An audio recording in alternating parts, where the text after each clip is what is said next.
Welcome to this presentation, created by the Records and Archives section of the United Nations High Commissioner for Refugees. In the course of this training, we will introduce some basic concepts and models of archives and records management, as informed by our experience of managing the archives and records of the UN Refugee Agency. This project has been made possible by funding received from the European Union's Horizon 2020 Research and Innovation Programme.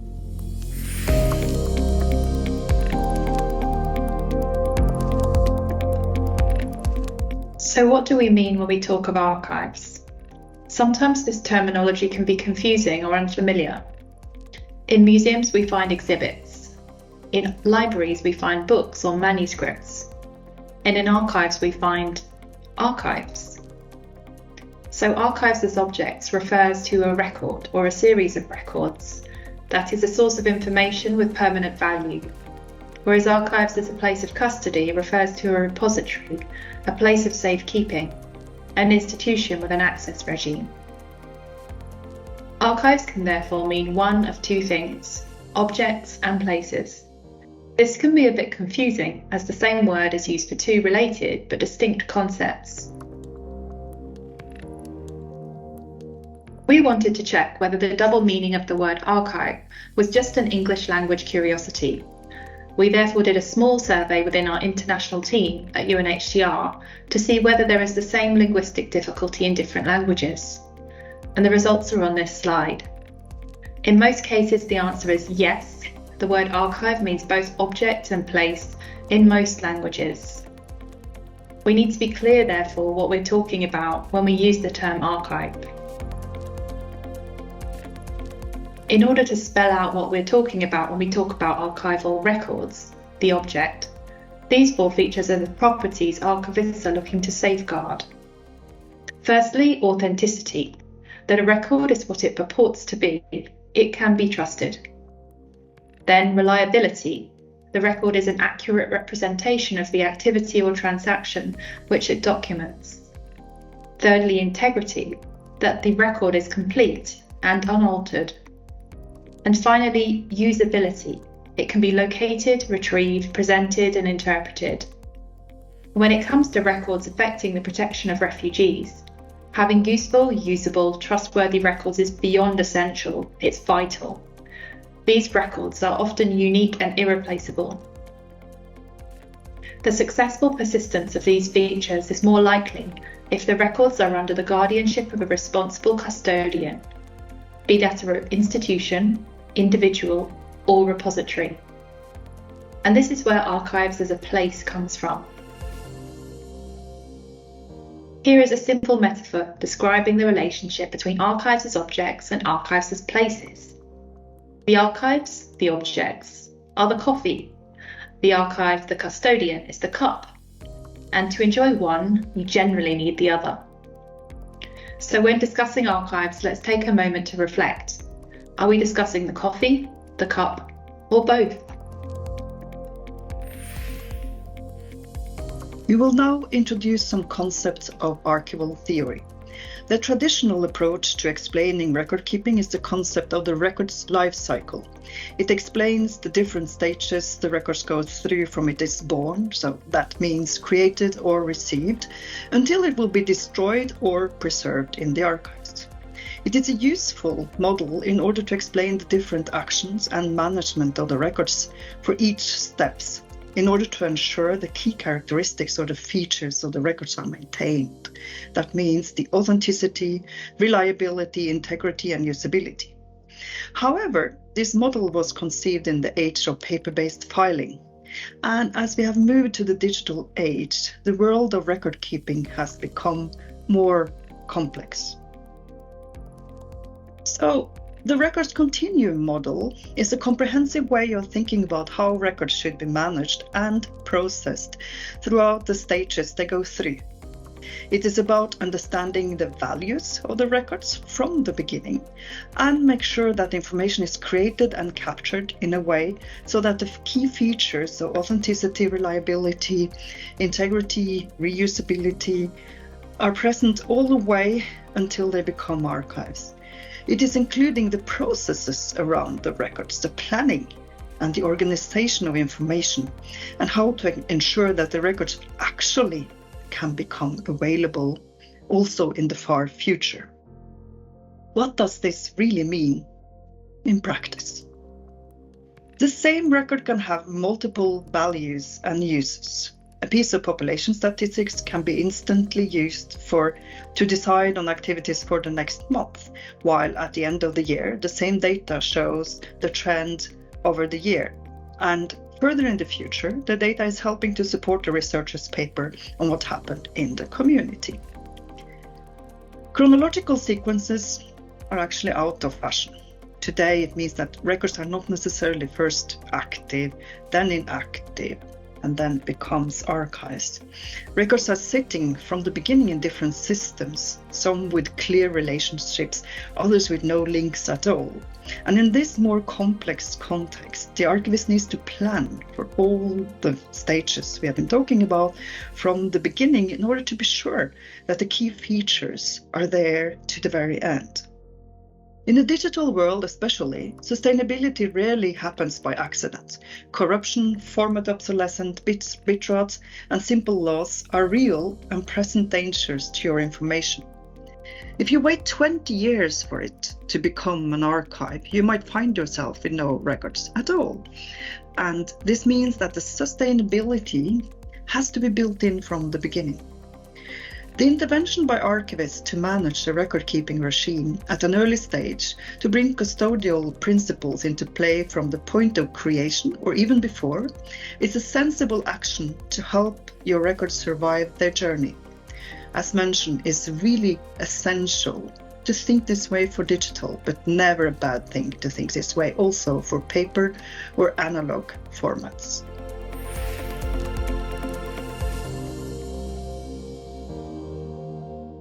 Here is an example of this model in action. This is a simple digital record taken from the UNHCR Operational Data Portal, an information and data sharing platform created to share operational data and coordinate refugee responses with UNHCR's partners. The graph dates from 2017 and displays statistics relating to refugees from South Sudan and the countries they sought refuge in over time. The data in this graph has not one value or potential use, but multiple values and multiple potential uses. There are also key questions that need to be answered about the sustainability of this record to enable its future availabilities for those multiple uses. In the first instance, the value of this record lies in its usefulness as a tool for interpreting the protection, assistance and humanitarian needs of UNHCR's persons of concern, primarily refugees, internally displaced and stateless persons. For example, this information is needed to inform refugee policy for UNHCR, NGOs and implementing partners, local, national and regional governments and other UN agencies working in often complex and overlapping humanitarian fields. The data in this record will also be used for communication purposes, to inform the media and the public, and as a basis for fundraising for life-saving aid. This data can and will be used to help the humanitarian sector to allocate resources to various country operations, including the deployment of staff, budget, food, and medicines. In particular, refugee statistics such as this are crucial for deploying life-saving shelter and sanitation teams, especially in the immediate period following large or sudden refugee movements when the need for that support is at its highest. Finally, this information can be used as one source amongst many to analyse and assess the protection needs of the refugees of South Sudan and determine the appropriate responses and, where possible, offer short and long-term solutions. Beyond the immediate use case scenarios, secondary values and additional uses exist for this record and others like it. For example, this data can form part of an evaluation into the effectiveness of the response initiated by UNHCR and other humanitarian actors. Did we respond fast enough? Were the resources sufficient? How did the Ugandan operation differ from the Ethiopian operation, and what can we learn from that for future situations? Furthermore, this data can be used to analyse the historical needs and displacement trends regarding refugee departures from and arrival in a particular country or state. Whilst every refugee situation is unique, the ability to predict patterns in refugee movements and help create conditions of readiness for emergency response in terms of protection, assistance, shelter and sanitation can be crucial to the success of a humanitarian operation. Beyond the operational value of archives, however, it is important to recognise that information is more than just data. Each number on this chart represents a person, a life, a journey. By keeping records of refugee situations and operations, we are often documenting the experiences of people and communities forced to flee. Making that information accessible to communities within the rules of personal data protection can serve as a form of validation of the human experience of people and communities, a historical record of their displacement which should not be forgotten or ignored when the history books are written. Finally, beyond the operational and personal, there are opportunities for reflection.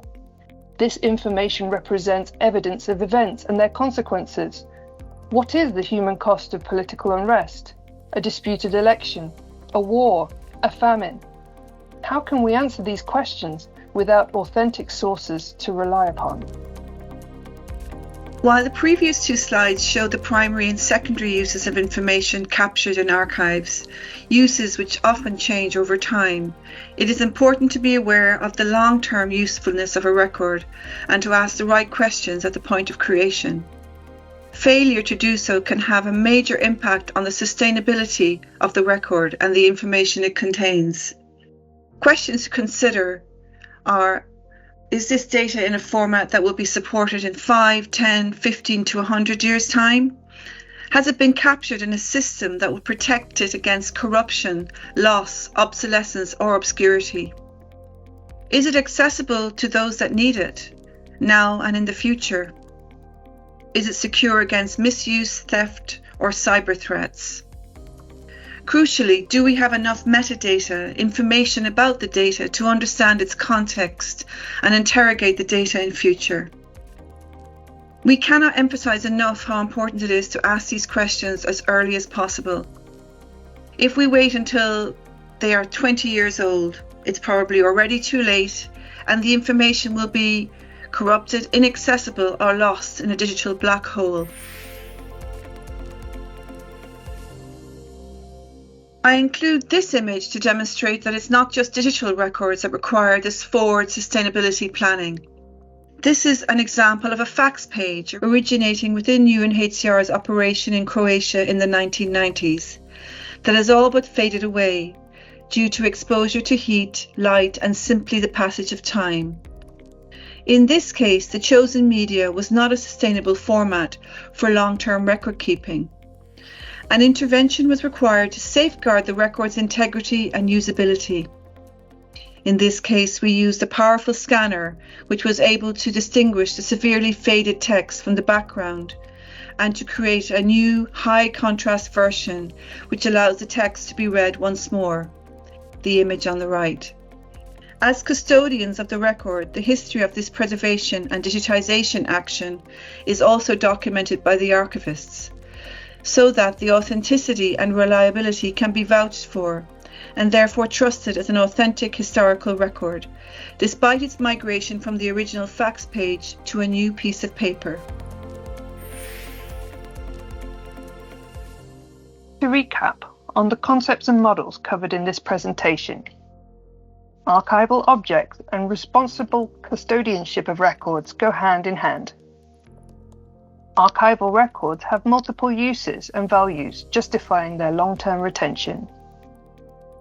Unmanaged archives are vulnerable to loss and/or degradation over time. Finally, it is essential to plan ahead in order to make decisions that support the sustainability of information and knowledge, allowing it to endure the test of time.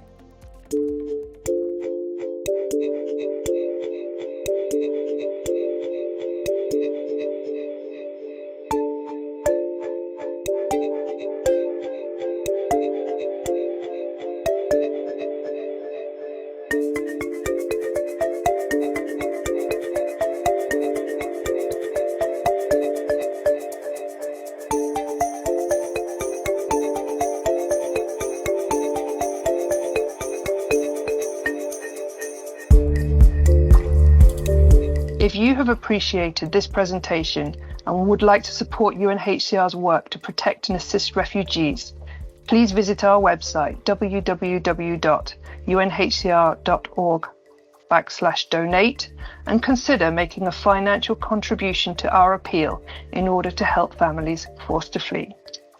Thank you.